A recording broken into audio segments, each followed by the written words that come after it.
So, Christophe, can you tell us how this project had started? It had started because Gaëtan and me had done previously a documentary about a French music composer called François Droubet. Mm-hmm. And after that, we wanted to make another documentary about music, and we wanted to make something about the Château d'Hérouville, which was a big studio in France in the 70s. And after that, the channel in France thought it was a too tiny project for television, so they wanted us to expand a bit the subject. So we decided to make something about Bowie, but to focus a bit on the Château d'Hérouville period when he did pin-ups in 73 and The Idiot for Iggy Pop and the album Low in 76 and 77. So this was a sort of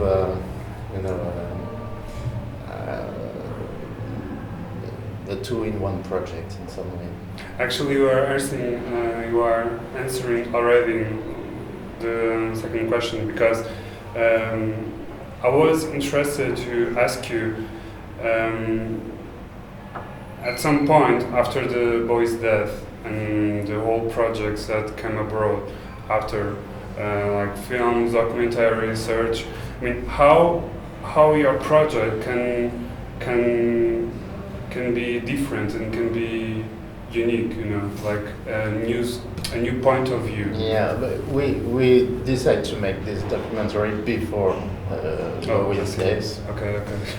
When we made it, we didn't know what Bowie was doing because he had totally disappeared, except in with the album the next day. But we didn't know there will be another album, and of course we didn't know that he will die just after. But the film is about the disappearing of Bowie from the public life. So there is something very disturbing in that schedule, because the film was broadcast on French TV on January 4, I think. So 6 days before Bowie's death. So because the film is about this disappearance of Bowie, it was very disturbing for us because of that. I believe. And actually about some issues that you develop in the film, like for example Bowie ghosts. Can you tell us a bit more about, because as far as I understood, I mean the only natural way to really know about Bowie and to really understand what Bowie was, it is actually not having a single view of his life. I mean, he doesn't have only personality, Yeah. And it was quite funny to know when information that you told, like about his brother and about the psychic problems that he had, and somehow in a more rational way can justify, I mean, or not. I mean, I want you to develop more about that issue. To take the things in order, Bowie was one of the hundreds and hundreds kids of the after-war baby boom, as we say, in England. And in the 60s, it was one in a million people that wanted to be someone. So he decided to make music, and after, because his first album didn't work, and because when he had this normal appearance, it was not interesting for people. So he decided to move in different characters in the 70s, and after he explained that his brother was schizophrenic, and one of the reasons why he decided to have all these different characters was linked to this schizophrenia of his brother. This is a sort of explanation, a bit, yes, maybe it was his explanation of that, but in some way Bowie has always changed because he didn't want to be someone in the middle. He wanted to be he was fascinated by niche, by the surhumans and things like that, by science fiction and everything that make life a bit bigger than everyday life. So his music has always been linked to these characters. The music has changed, the characters have changed, the producers, the way to make music, the way to make shows has always changed with Bowie between 72 and maybe after Let's Dance it was not the same, because he became Bowie as a sort of normal character, a big rock star. But in the 70s it was like someone who was changing his appearance and was changing his music on every project. And after he became Bowie as we knew it between 1984 and till the end. So it's a bit difficult to. It's the reason why in the film we decided to talk just about this period of the 70s, because it was when the characters of Bowie was changing in different ways, different perspectives in music. So it was more interesting than the others. But do you feel that personality in that gesture was only specific to Bowie, or was also happening with another artist? Like for example, to you, that generation and that characteristics of that generation, like the transforming, different personality from the reality, or even a spectacle in that way, like you create a visual and the sound, imagery and environment to give a concert and to make music. You feel like that position to art and to music was specific to Bowie and was actually more sense in a collective way in that generation. Like for example, Iggy Pop or... Yeah, but it's obvious that it was in the air at the time. But if you see different big rock stars of the 70s, people like Iggy Pop or people like Elton John, people like this, they have not changed so many times as Bowie changed. So Bowie made it in a superior way, in different things, in music, in fashion, in a way to show himself to people. So maybe it was something in the air at the time, but Bowie did more and did deeply and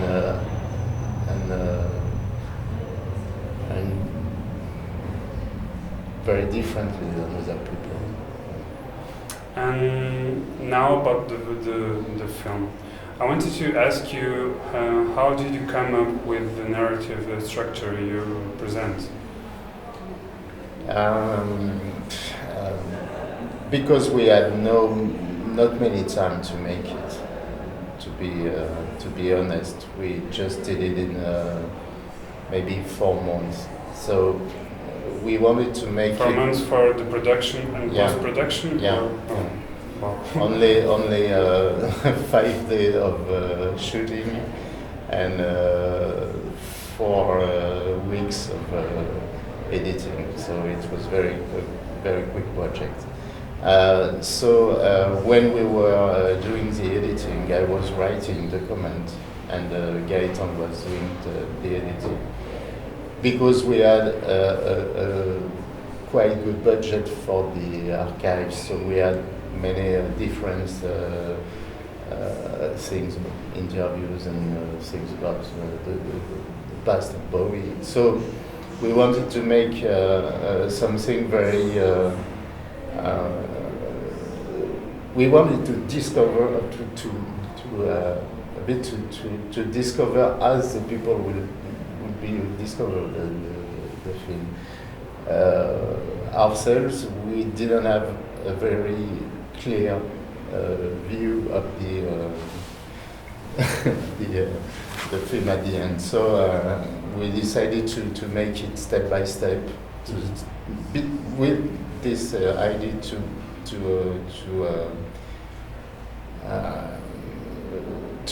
have in the end this idea of someone who was overexploited during all his life, and after would decide to cut himself from public life. So we wanted to follow this idea of a ghost,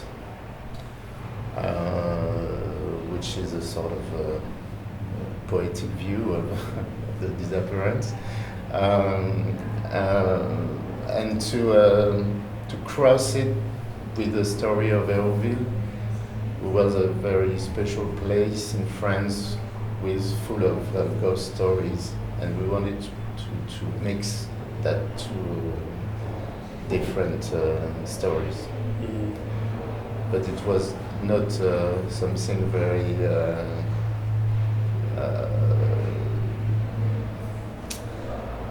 we didn't thought a lot about how we would be able to do that. It was just in the making that we decided it would be like that. And I was because as far as I know, dealing with archive process and archive materials sometimes maybe not be so easy to actually access, at least. Yeah. Did you have any problem or any border to? Yeah, we had a lot of problems because of money. Okay. Because, for example, the But the archives you use, the television station had it already, or you needed to ask? No, we had someone who asked for us for the archives. If you take, for example, the Penbaker film of the Stardust, it's impossible to have images from that film, for example, because Bowie had buy the rights for the film, so it's like maybe 7,000 euros for 1 minute, so it's very expensive. But we had good archives from the BBC, from the ENA in France, different sources that we had in the US, and we had a comfortable budget, so we tried to buy the good archives for what we wanted to do. The most expensive one was the Velvet Underground archives, Really? with Andy Warhol. So we decided to put pictures on the first editing that was From the Andy Warhol Foundation, or? Yeah. It's a very nice shooting of the Velvet at the factory, but cost a lot of money, so we decided to skip it to put photos at the end. But what we wanted, it's some good Bowie's interviews, because we had no possibilities to interview him. Of course. So we wanted to be. We wanted Bowie to be present in the film, but so we decided to buy some old artifacts. This festival is not the first time the film is screened in Portugal. Am I correct? Yeah. The film was screened in Doc Lisboa, right? Yeah. This year. Was in a specific program or? I think it was in a specific program about music. I can't remember the name of the section, but yeah, it has been also shown in Italy, in Florence, I think, which is very flatterous for us because it was just a little project for a little French public channel, and because the death of Bowie helped us, unfortunately, to show the film. Yeah, I believe. Okay, thank you for the interview, and we hope to see you later.